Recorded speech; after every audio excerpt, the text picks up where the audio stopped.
Trumbetohet me të madhe nga kjo qeveri për investime dhe për shërbim të përmirësuar ndaj pacientit.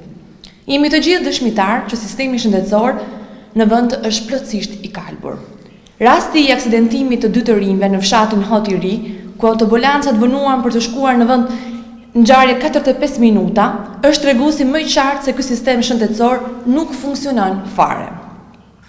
Mungesa standardeve ku për 5 kilometra rrugë i duhet autoambulancës të mbërri për 45 minuta duke lënë në mëshirë të fatit 2 të mitur, madje kjo vonesë është shkaku i rëndimit dhe më shumë i gjendjes shëndetësore të tyre.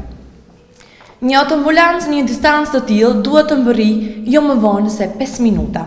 Është e qartë që pacienti dhe këndshmëria për shpëtimin e jetës së tij nuk janë në rendin e ditës së punës së kësaj qeverie. Jeta pacientit, për drejtuesit e Ministrisë së Shëndetësisë dhe për vetë ministrin Ilir Beqaj, nuk janë dhe nuk kanë për të qenë asnjëherë në rënd të ditës.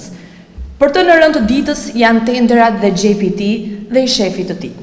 Kurse ajo që sot në sistemin shëndetësor në Shkodër është në rënd të ditës në vend të shëndetit të pacientit, është plotësimi i vendeve të punës me militant partijak.